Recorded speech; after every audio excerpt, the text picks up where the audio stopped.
예, 오늘은 이사야 60장 하반부 살펴보려고 합니다. 제목은 시온의 영광스러운 미래, 이런 제목인데요.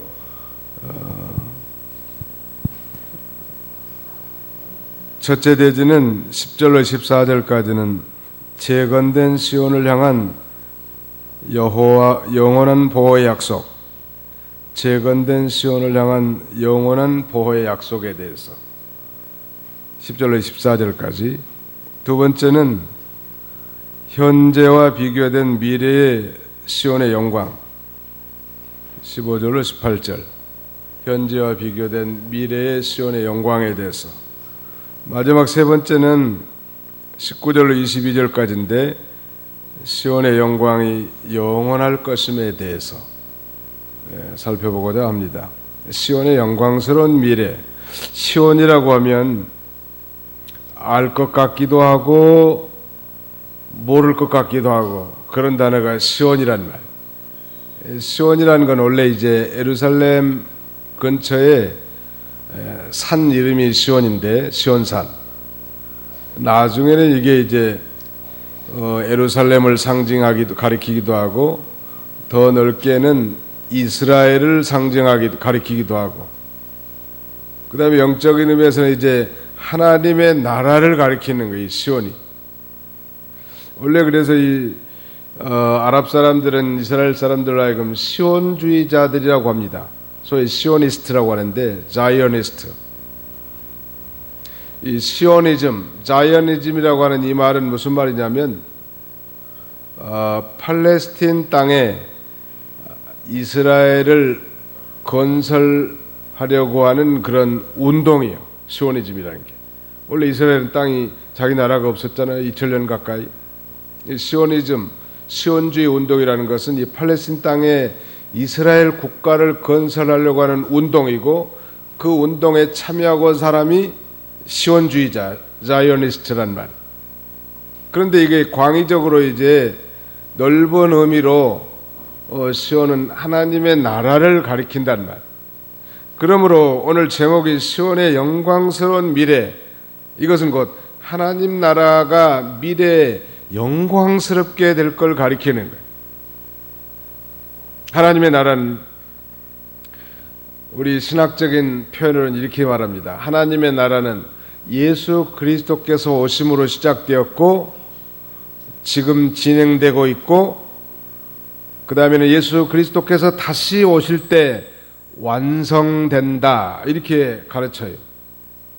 하나님의 나라는 그러므로 이미 왔지만 아직 완성되지 않은 상태. 우리는 그러니까 소위 We are under construction. 우리는 지금 하나님 나라를 건설 중에 있는 거예요. 옆에 사람 한번 쳐다보세요. 눈 크게 뜨고. 우리는 지금 건설 중입니다. 시작. 우리는 지금 건설 중입니다. 자동차 타고 가다 보면 길가에 공사 중 이렇게 써져 있는 것처럼, 우리가 천당 가기 전까지는 공사 중인 인생들이에요. 공사 중이라는 건 불완전하다는 거예요. 언제 완성돼요? 예수님이 재림되면, 예수님이 재림하시면 영광스러운 하나님의 나라 시온, 시온의 영광스러운 미래가 보장된 거예요.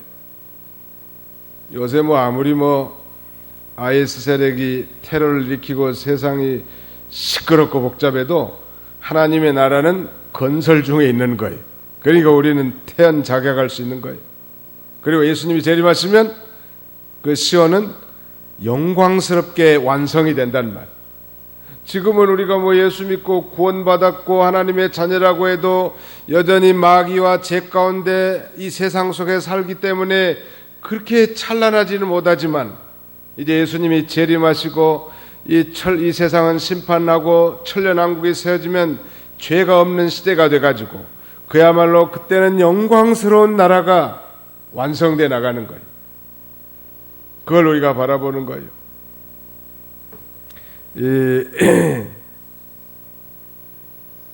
왜 갑자기 이사야 60장에서는 이 말씀을 하셨을까?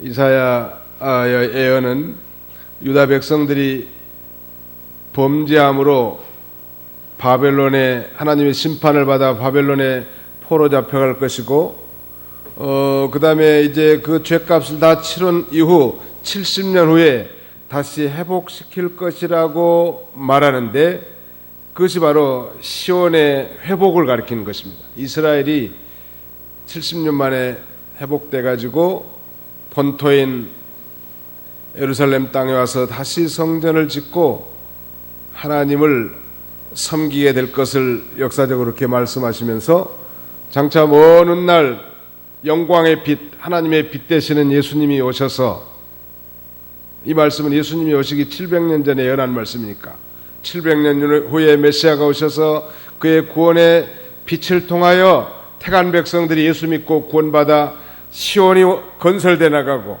즉 하나님의 나라가 건설되어져 나갈 것이고, 장차 이 세상은 혼란스럽고 전쟁이 난무하고 난리와 난리의 통이 계속되겠지만 반드시 우리 예수님이 영광의 구름을 타시고 재림하실 때 이 세상을 심판하실 거고 성도를 구원하여 이제 신천신지 새하늘과 새 땅인 새 예루살렘 천년왕국이 건설되어질 것입니다.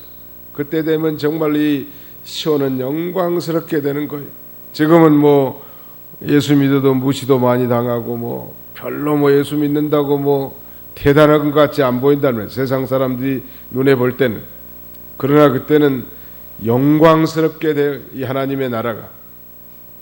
지금은 예수를 믿어도 여전히 우리 속에 부패성이 있기 때문에 죄 짓고 안 믿는 사람이나 별반 다르지 못하게 생각도 하고 욕심을 따라 행하기도 하고 불완전하고 그렇단 말. 그러나 여전히 우리는 예수 그리스도를 통해서 복음의 빛을 받은 자요. 그래서 궁극적으로는 환희와 기쁨, 해방과 참된 축복이 있는 그런 나라로 점점점 진행돼 나가고 있단 말. 자, 제목을 한번 따라서 시온의 영광스러운 미래. 네, 유다 백성들이 바벨론에서 본토로 귀국해 가지고 이제 성전을 짓습니다. 나라도 빼앗기고 성전도 불타버렸는데, 그래서 다시 이제 시온이 재건되는 것인데, 그 재건된 시온을 향한 우리 하나님께서 보호의 약속을 해주고 계시는데요. 10절 한번 읽어보세요. 이방 사람들이 내 성벽들을 쌓으며 그들의 왕들이 너를 섬길 것이니 이는 내가 비록 노하여 너를 쳤으나 이제는 나의 은혜로 너를 불쌍히 여겼기 때문이다. 예, 내가 비록 노하여 너를 쳤으나, 유다 백성들이 범죄하니까 하나님이 징계를 내렸지만 이제는 하나님의 은혜로 유다 백성들을 불쌍히 여겨서 고토, 즉 예루살렘으로 돌아오게 하는데, 그래서 성전을 쌓고 성곽을 건축하는데 그때 이방 사람들이 그 일을 돕는단 말이에요. 놀라운 일이죠. 이스라엘이 포로 귀환할 때 회심한 이방인들도 예루살렘 성벽 재건 사업에 조력할 것을 말씀하는 것인데, 이것은 이방 사람들이 영적 예루살렘, 즉 교회를 섬기는 일에 협력할 걸 가리키는 거예요. 너무 어렵게 생각하지 마세요. 오늘 저와 여러분이 다 이방 사람이에요. 놀라운 일이죠.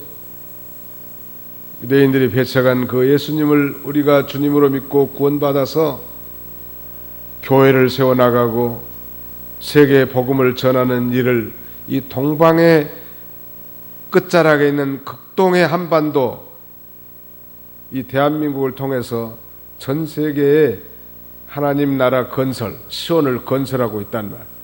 이 성경이 말씀한 그대로 성취된 거예요. 놀라운 비밀이에요. 세계 선교사를 제일 많이 보낸 국가는 아직도 미국이고, 그 다음에 제가 한 가지 물어봐야지. 세계 제2대 선교 대국이 어느 나라일까요? 1. 일본, 2. 한국, 3. 프랑스. 세계 2대 선교 국가가 어느 나라예요? 대한민국이란 말이에요. 놀라운 일이죠. 유대인들이 볼 때 이 대한민국은 그 눈에도 없는 민족이고 세계인의 눈에도 마찬가지. 이런 이방의 이 작은 아주 나라, 이 나라를 하나님이 긍휼히 여겨서 복음이 130년 전에 들어오게 해가지고 지금 전 세계에서 두 번째로 많은 선교사를 파송해서 시온을 건설해 나가고 있단 말. 여기 지금 이방 사람들이 내 성벽을 쌓으며 하나님의 성전 재건하는데 이방 사람들이 협력하고 조력을 한단 말. 이번에 우리 신대원 졸업생들 가운데는 미국에서 온 사람도 있고 몽골에서 온 사람, 몽골 처녀도 하나 있고 졸업생 중에 중국에서도 하나 있고 한족, 조선족 있죠. 그 다음에 일본에서도 하나 있어. 우리 신대원이 아주 국제신학교가 됐다고. 하나님이 믿음으로 나가려고 하면 원방에서도 하나님이 사람을 보내서 그 일을 해나가게 한단 말이에요.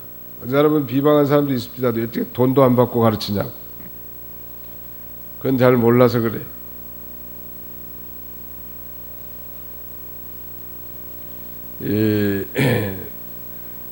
시온의 영광스러운 미래, 그러니까 지금부터로 말하면 약 2700년 전에 선지자 이사야가 예언한 것이 그대로 지금 성취돼 가지고 이 대한민국 이방의 이 극동나라의 한 작은 반도 나라 한국 사람들이 가서 시온을 건설하고 있다니까요. 시온을 건설한다는 건 교회를 세우고 하나님의 나라를 복음 전파를 통해서 확장시켜 나가는 걸 가리켜요.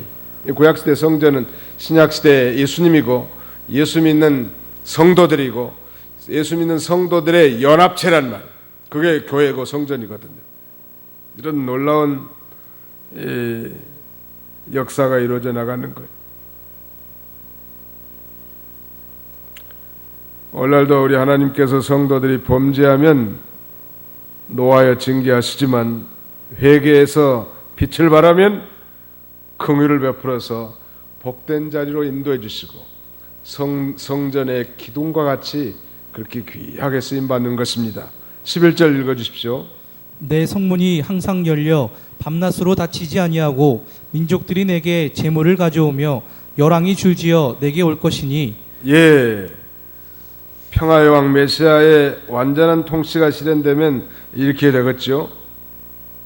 이 복음의 빛을 보고 돌아온 사람들이 많기 때문에 성문을 항상 열어놓는 것인데 예수님을 믿고 영접하는 성도들이 심히 많을 걸 가리키는 거예요. 실제로 그대로 성취됐잖아요. 중국에만 제가 생각에는 한 1% 정도는 믿지 않겠나 싶어요. 14억 중에서 10%. 10%면 1억 4천만이요. 어마어마한 숫자. 우리나라 대한민국의 3배 가까이가 되는 전체 인구에 그렇게 그리스도인들이 많이 생길 줄 어떻게 알았냔 말. 엄청나게 생긴 거예요. 그 다음에 거기 보면 열왕이 줄지어 내게 올 것이다.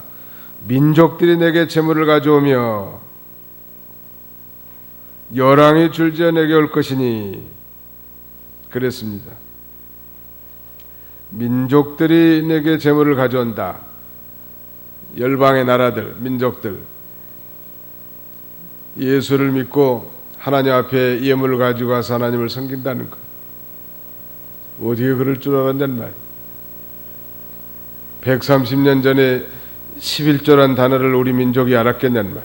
추수감사 연보란 말을 드러나 봤겠냔 말.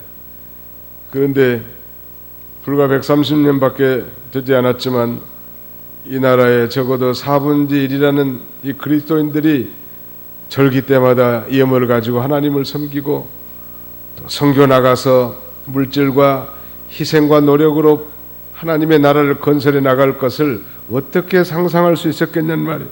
놀라운 일 아니요.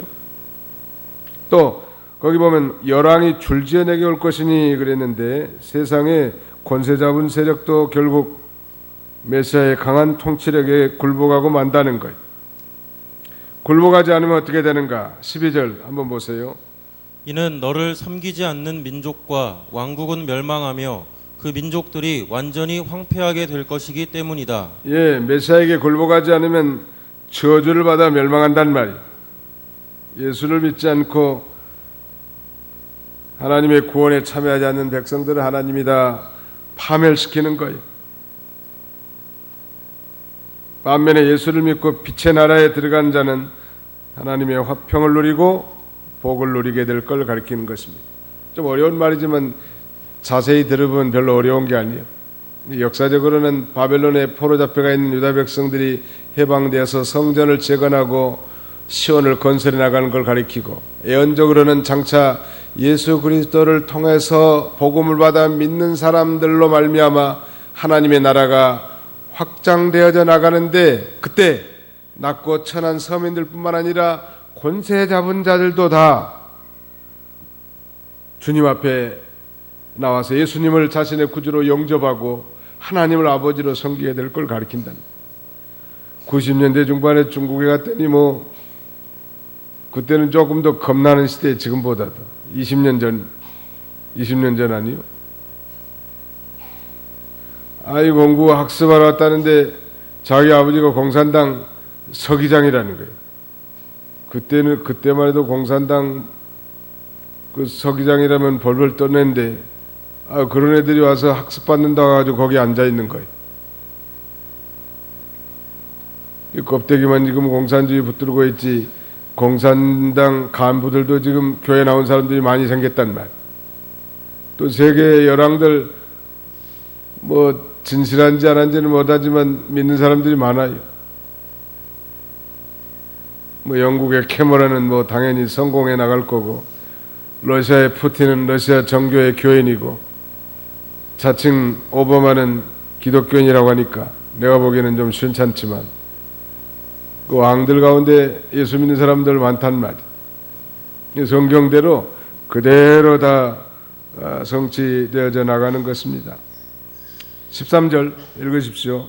레바논의 영광 곧 잣나무와 느릅나무와 회양목이 내게 와서 내 성소의 터를 아름답게 할 것이며 나는 내 발을 둘 곳을 영화롭게 할 것이다. 예, 레바논도 이방 나라인데 유대인의 관점에서 거기 잣나무, 느릅나무, 회양목이 그 성전 지을 때 쓰는 성전 제목인데, 그런 이방 나라의 그런 사람들이나 물건들이 하나님의 성전을 재건하는데 귀하게 쓰임받게 될 것을 가리키는 것입니다.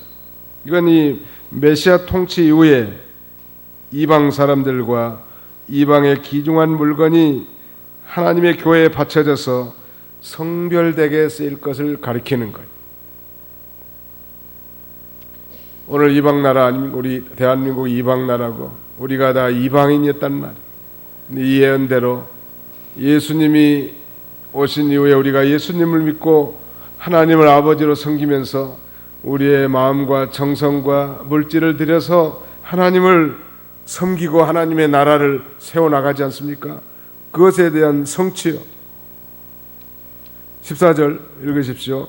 너를 압제하던 자들의 자손이 내게 와서 엎드리며 너를 경멸하던 자들이 모두 내 발 앞에 엎드리고 그들이 너를 가리켜 여호와의 성이고 이스라엘의 거룩하신 분의 시온이라 부를 것이다. 예, 이스라엘을 괴롭히며 멸시하던 이방인들의 자손들은 그들에게 다 굴복할 것이고, 그들을 하나님의 성, 이스라엘의 거룩하신 분의 시온이라고 부르면서 하나님께서 그들과 함께 하심을 증거한다는 거예요. 이게 이 시온이라는 말을 잘 이해하는 게 필요하겠어요. 시온의 영광스러운 미래라고 했는데, 시온은 1차적으로는 이스라엘을 가리킨다고 했죠. 더 작게는 예루살렘, 더 작게는 시온산을 가리키는 건데, 바로 하나님의 임재 처소니까 오늘날 교회가 바로 시온이란 말. 이 교회의 영광은, 미래 영광은 더 찬란하게 될 거예요. 신약시대 교회는 교회 안에 구성원들이나 제도나 행정이나 여러 가지 이 부족한 점들이 많이 있지만, 나중에 이 교회는 예수님이 재림하시면 이제 성전이 따로 없어. 이제 직접 이제 예수님과 하나님을 보면서 우리가 섬기게 될 거란 말. 그렇게 영광스럽게 될 걸 가리키고, 또 이 세상이 난리와 난리의 소문이 가득하더라도 점점점 이 하나님의 나라는 완성되어져 나가는 거예요. 어디 개인적으로 보면 예수 믿다가 죽은 사람은 다 천국 갔으니까 이 사람들은 추수해가지고 벌써 천국 창고에 쌓이게 된 거예요. 손해가 없다고. 우리 교회가 44년 전에 개척이 됐으니까 그 44년 동안에 예수 믿고 천당 가신 분이 꽤 많을 거라. 사실은 이 사망자 리스트도 다 만들어놔야 되는데 없어, 교회가. 그게 언제 누가 죽었고 천당 갔는지 명단을 앞으로 좀 만들어야 되겠어 보니까. 그 명단이 필요합니다. 여기 계신 분들보다 더 많을지 몰라, 천당 가신 분들이 44년 동안에. 그건 추수해가지고 천국 창고에다 쌓이게 됐단 말이에요. 이게 하나님의 나라의 운동은 손해가 없고 언제나 그 결과가 해피엔딩, 행복한 결말이고 반드시 영광스럽게 되고 성공되게 나가고, 반면에 교회를 대적하고 그 다음에는 비방하고 이런 세력들은 다 하나님 앞에 다 굴복할 날이 오고 반드시 하나님이 심판하게 될 것을 우리에게 가르쳐주고, 또 대적하던 자들도 회개하고 돌아오게 될 걸 우리에게 가르쳐주는 것입니다. 15절로 18절은 현재와 비교된 미래 시온의 영광, 시온의 영광스러운 미래 같은 말이지만 요점은 시온은 점점 존귀해지고 화평과 의가 충만하게 될 것을 말씀하고 있습니다. 15절로 16절을 읽으시기 바랍니다. 내가 전에는 버림받고 미움받아 내게로 지나가는 자가 없었으나 이제는 내가 너를 영원한 존귀와 대대로 이어지는 기쁨이 되게 할 것이니 너는 민족들의 젖을 빨며 열왕의 젖을 빨 것이며 내가 나 여호와는 내 구원자 내 구속자 야곱의 전능자인 것을 알 것이다. 예, 하나님은 이사야 선지자를 통해서 시온이 이제 재건될 뿐만 아니라 재건된 시온을 번영시켜 주겠다는 거예요. 하나님의 교회는 하나님이 세우시고 또 하나님이 번영시켜 주는 거예요. 우리 하나님이 기쁘시게만 순종해 나가면 하나님의 교회의 사업은 실패가 없어요. 투자 성공률이 100%예요. 교회는. 이 교회가 부흥하지 않는다. 그건 이상한 일이에요. 이것은 하나님이 기관이고 성령이 함께 하시는 것이기 때문에 하나님이 세우셨고 또 하나님이 번영시켜 준다는 말. 이전에는 조롱받는 예루살렘이었지만 이제는 영영한 아름다움을 소유한 도성으로 다시 세워주겠다는. 과거 유다 백성들이 범죄하니까 하나님께서는 예루살렘 이 성전을 다 불태워버리고 성전에서 쓰는 성구들은 다 바벨론에 탈취당하게 하고 유다의 존귀한 자들은 다 바벨론에 포로 잡혀가게 했지만 회개하고 죄값을 치른 다음에 이제 다시 시온을 재건하게 하고 이제 하나님만 순수하게 섬기고 하나님만 바라보는 성도들을 하나님께서 그 성전을 이제 번영시키고 아름답게 해주겠다는 거예요. 이제는 조롱과 멸시가 아니라 사랑과 존경의 대상자가 되게 하는 거예요. 그 다음에는 이전에는 공공에 처했지만 이제는 오히려 다스리는 자가 되어서 풍요를 누리게 한다는 거예요. 그 17절 내용이 그거예요. 내가 놋 대신 금을, 쇠 대신 은을, 나무 대신 놋을, 돌 대신 쇠를 줄 것이다. 내가 평화로 너의 감독자가 되게 하며 의로 너의 지배자가 되게 할 것이니. 이 지상의 교회가 이렇게 완벽하게 되지는 못하는데 그래 예수님이 재림하시고 이 세상이 심판하면 이제 천년왕국이 들어선다고 그랬죠. 이 천년왕국은 전 세계가 교회에 이제 예수님이 왕으로 통치하시고 거기는 의와 화평이 강물처럼 흐르는 영광스러운 시온이 된다는 말. 이걸 우리가 바라보고 소망하고 나가는 거예요. 그러나 이 땅에서도 이 교회가 하나님 앞에 바로 행하고 하나님을 기쁘시게 한다면 모든 필요한 것들을 다 충만하게 다 채워주시는 것. 나는 요새 뭘 기도하냐면 우리 상대교회 주차장 달라고 하나님 앞에 기도하고 있습니다. 뭔지 하나님이 줄지는 모르지만, 왜냐하면 하나님 앞에 바로 하겠다는데 뭐 하나님이 안 주고 배기겠어요? 한번 생각해 보세요. 필요하다는데. 우리가 참 악한 부모라도 자식이 뭐 필요하다고 하면 남의 집에서 빌려다라도 다 해주는데, 전능하신 하나님이 예수님의 피값으로 산 하나님의 자녀들이 모여서 예배드리는 것이 열악하고 좀 필요하다는데 하나님 안 주겠는가 한번 생각해 보시오. 나는 그런 하나님을 안 믿어요. 하나님 앞에 기도하면 하나님은 방법이 많으시니까 어떻게든지 하나님이 주실 거라. 여러분들도 한번 그렇게 같이 기도해 봅시다. 그러면 틀림없이 기적을 체험할 거라. 하나님 살아계시는구나. 문제는 마음을 안 먹고 일심정령을 안 하면 하나님이 안 도와줘요. 장차 영광스러운 이 미래 그 시온의 영광을 우리가 지금 바라다보고 기대하고 있는 사람인데, 이 땅에서도 하나님이 다 주시는 것. 소련의 이 스베틀라야 산에 이 목재를 베는데, 이 한국의 이 기술은 한국이 제공하고 현대 자원개발팀에서 그거 있어요. 그 다음에 돈은 일본이 제공하고, 노동력은 북한 근로자와 중국 조선족들이 일을 해가지고 그걸 하는데, 중요한 것은 그 스베틀라의 이 목재를 베는 그 일을 하는 가운데 그 한국 기술자들 중에 예수 믿는 집사들도 있고 또 구원의 확신이 있는 리더들이 있단 말이에요. 가서 복음이 전하니까 중국 조선족하고 북한 사람들에게 복음이 또 전파되는 거예요. 하나님이 하시는 일은 신기하게 하는 거예요. 어떻게든지 이 복음이 전파되어 택한 백성들의 이마에 인을 치는 일을 해서 시온을 확장시켜 나가고 세워나가신 하나님. 일본 사람들, 예수 믿는 사람들 많지 않은데 돈은 많이 있었단 말이에요. 그래서 일본 돈줄을 끌어당겨가지고 그 일이 성사되게 하는 거예요.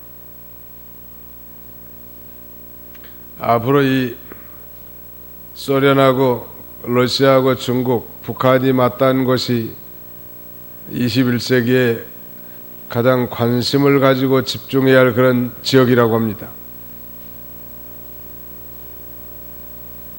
이 의미는 앞으로도 그 동토의 땅 북한을 비롯한 그 지역에 복음이 편만하게 다 마지막 땅 끝까지 복음을 전하게 하려고 하시는 하나님의 섭리. 많은 사람들이 북한이 아주 붕괴되기를 원하고, 또 북한이 남한의 흡수탱을 되기를 원하지만, 붕괴되고 흡수되면 더 큰 문제가 생길까. 내가 볼 때는 한국 정치가들의 이 역량 가지고 그것을 잘 수용을 못할 것 같아요. 제가 볼 때는 그래요. 맨 교과서 하나 만드는데 싸워가지고 박치기하고 이게 바른 교과서를 만들겠다고 하는데 무슨 믿고 좀 기다려보지도 않고 미리서부터 데모하는 거예요. 이런 정치가들이 통일되놓으면 그걸 감당할 수 있겠나 생각해 보시오. 그래서 제 생각에는 하나님이 그렇게 안 할 것 같아요. 감당 못하니까. 중국이나 베트남처럼 개방개혁 정책을 써서 복음이 전파되게 하고 교회가 들어서게 하지 않겠는가. 그래야 겨우 감당하지 않겠는가 싶어요. 하나님이 방법은 인간의 방법과 다르기 때문에 어떻게든지 목적은 북한에 있는 택한 백성들을 구원하는 일이에요. 땅끝 아니에요, 거의. 또 이슬람 세력들, 땅끝이란 말. 시온이요. 그 시온이 점점점 확장되어 나가는 일에 우리가 쓰임받는다면 하나님이 우리 교회도 복 주시고, 또 우리 성도들 가정에도 복 주시고, 또 직장이나 사업에도 하나님 복을 많이 부어줄 거라. 왜냐하면 그 일을 해야 되니까 말이에요. 그러니까 하나님의 심부름을 잘할 사람에게 돈도 주는 거예요. 하나님이 뭐 돈 좀 주니까 심부름 잘 못하고 입마에 폭해돼가지고 자기 벌장 본 사람들 돈 주겠는가 한번 생각해 보시죠. 누구를 줘야 하나님의 심부름을 잘할 수 있겠는가? 시온건설, 영광스러운 미래의 시온의 영광을 바라보고 하나님의 뜻을 이 땅에 실현하고자 마음을 기울인 사람, 정성을 쏟는 사람, 이런 사람의 가정과 직장과 사업장과 인생의 진로를 하나님 복 주셔서 앞길이 형통하게 하는, 또 이런 교회에 하나님이 모든 걸 맡기지 않겠어요? 심부름도 제대로 못하고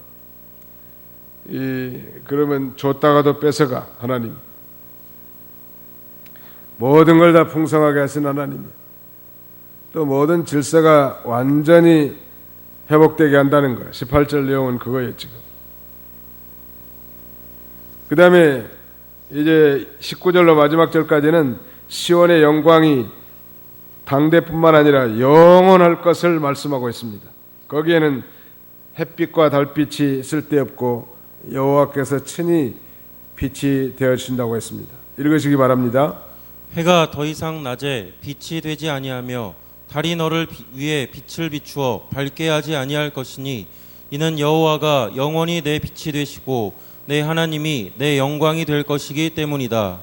내 해가 다시는 지지 않고 내 달이 다시는 기울지 아니할 것이니 이는 여호와가 영원히 내 빛이 되시고 내 슬픔의 날이 끝날 것이기 때문이다. 예, 요한계시록 20장 이하에 나오는 새 예루살렘과 같잖아요.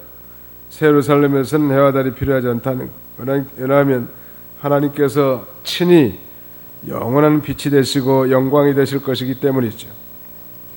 해가 지지 않고 달이 기울지도 않는다고 하는 것도 하나님께서 그들의 영원한 빛이 되실 것이기 때문에, 그래서 이제 그들의 슬픔의 날은 다 마치는 거예요.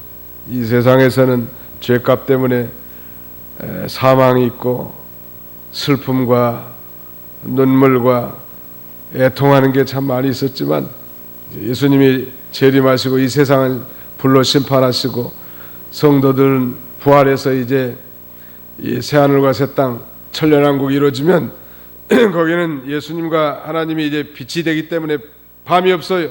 거기는 눈물이 없다, 슬픔도 없고 남편과 뭐 헤어지고 자녀하고 헤어지는 그런 사별도 없어. 이제 거기는 이제 기쁨과 그 다음에는 평강이 넘치는 아름다운 세계가 될 거예요. 그렇게 살다가 이제 천년왕국이 끝나면 이제 영원한 하나님의 나라 하늘나라에 가서 이제 영생 복락을 누리게 될 것입니다. 21절 22절 읽으십시오. 그때 내 모든 백성이 의롭게 되고 그들이 땅을 영원히 차지할 것이며 그들은 내 영광을 나타내기 위해 내가 심은 가지이며 내 손으로 만든 것이다. 가장 작은 자가 친족을 이루고 가장 약한 자가 강한 민족을 이룰 것이니 때가 되면 나 여호와가 이 일을 속히 이룰 것이다. 예, 때가 되면 나 여호와가 이 일을 속히 이룰 것이다 그랬는데, 빛을 바라는 성도가 영영이 땅을 차지한다는, 하나님께서는 자기 백성을 다 의롭게 만들 것이라고 했는데, 이건 예수님을 보내서 예수님을 믿는 모든 성도들을 의롭다 칭해주는 것, 즉 의인이 되게 할 걸 가르쳐주는 것이고, 이들을 영원히 땅을 차지하게 할 거라는 것. 이 땅을 차지한다는 것은 이 세상의 모든 것이 성도들에게 다 이용당한다는 뜻입니다. 또 천년왕국 시대에 이 세상이 성도의 나라가 될 걸 가리키는 거예요. 그러니까 이제 지금은 지구촌에 200개 이상 정권이 있단 말이에요. 오바마 정권, 뭐 박근혜 정권, 푸틴 정권, 시진핑 정권, 이런 정권이 많지만 이제 예수님이 재림하시면 그 모든 정권은 다 무너지고 한 개의 정권만 쓰는 거예요. 이건 예수님의 나라고 성도의 나라예요. 이 천년왕국이 들어선단 말이에요. 그러므로 우리 시온의 영광스러운 미래를 진실로 믿는 사람이야말로 소망이 있잖아요. 이런 소망이 있기 때문에 이 땅에서 고난당하고 슬픔당하고 질병과 어려운 가운데 있다 할지라도 그 소망을 바라보니까 마음이 항상 행복한 거예요. 그리고 이제 내가 세워진 위치에서 하나님이 나를 보내신 그 교회에서 맡겨진 직분을 잘 감당하고 성실하게 믿음 생활하면 그런 사람을 하나님 복 주시고 그 소망이 결코 그를 좌절시키지 않고 분명하게 성취될 걸 믿게 된단 말. 감사할지라니. 감사하십니까? 별로 감사하지 않은 것 같아 목소리가. 뭘 제대로 깨달았어야 뭐 감사가 되지. 이거 장차 뭐 성도의 부활과 예수님의 재림이 나오고 무슨 상관인가? 이런 사람은 그 예수님의 재림과 장차 천년왕국과 영원한 무궁세계, 아니 성도의 부활, 이것이 자기의 오늘의 현실의 삶에 영향력을 줘야 된단 말. 그렇잖아요. 내가 예수님 재림할 때 내가 부활한다고 하는 그 사실을 분명하게 믿는 사람이라면 이 땅에 썩어질 것들 때문에 마음이 빼앗기지 아니하고 정말 저 영원한 것을 위해서 투자하고 사모하고 바라보고 나가기 때문에 행복하단 말. 이런 삶을 사는 거예요. 우리 새 찬송가에 찾아보니까 없어졌는데 옛날 통일 찬송가에 아름다운 시온상아 그런 찬송이 있어요. 옛날 찬송가에 보면 아름다운 시온상아 어서 문을 열어라.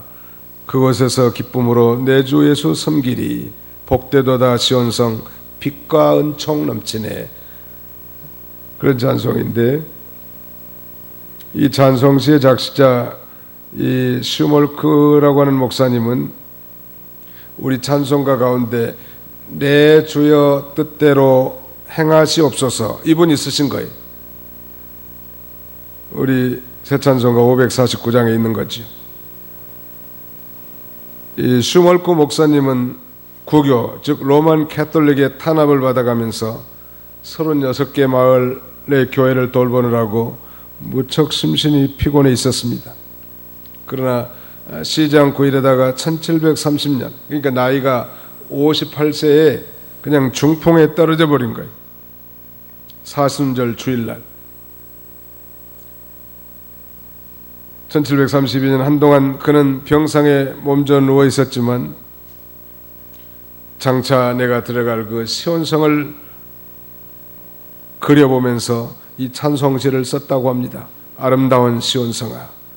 그 후에 그는 회복이 됐지만 오른손은 끝까지 쓰지 못했다고 합니다. 그러나 그가 낙심하지 않고 소망을 가지고 살았던 것은 바로 아름다운 시온성을 바라보는 거예요. 지금은 이 교회 안에 우리가 신앙생활하지만 어쩔 때 성령 충만해 가지고 예배드릴 때는 기쁨과 평안이 말할 수 없다가도 집에 돌아가면 금방 깨뜨려져 버리고 그런 불완전한 게 많지만 이제 장차 주님이 재림한 이후에 이루어질 신천신지 새하늘과 새 땅의 천년왕국 세계에서는 영원한 평안과 기쁨이 충만하단 말이에요. 내가 비록 중풍에 떨어져서 몸은 제대로 못 쓰지만 저 아름다운 시온성을 바라보면서 이 찬송시를 지었는데 왜 없애버렸는지 모르겠어요. 그 찬송가에서 시온아 이제 너의 아름다운 문을 열어라. 날 들어가게 하여라. 거기서 내 영혼의 기도를 응답하신 주님이 나를 기다릴 것이니 아 참으로 복된 것이로구나. 위로와 빛과 은혜가 가득하도다. 그러니 시상의 마음을 품고 그런 찬송을 지는 거예요. 또 아까 우리 불렀던 550장 찬송 시온의 영광이 빛나는 아침, 이 찬송은 1830년 토마스 헤스팅스라고 하는 사람이 지은 찬송시인데 이 사람은 시골에 초등학교밖에 나오지 못했지만 수천 편의 찬송을 작곡 작시해서 하나님 앞에 영광 돌린 찬송이에요. 사실 그 의미를 생각해보면 굉장히 의미심장해요. 사실 역사적으로는 바벨론의 포로가 이제 다시 본토로 예루살렘으로 들어와서 시온을 재건하면서 하나님 앞에 영광 돌리는 것이지만 예수님을 통해서 예수님을 믿고 구원받은 하나님의 백성들이 늘어나고 교회가 세워지고 확장되고 하나님의 나라 시온성이 건설되어 나가는 것, 그 영광을 바라보면서 이 토마스 헤스팅스라고 하는 사람은 그 찬송을 지은 거예요. 우리도 이런 그 소망을 바라보고 그런 그 영광에 참여하는 그런 성숙한 그리스도인들이 다 됐으면 좋겠어요.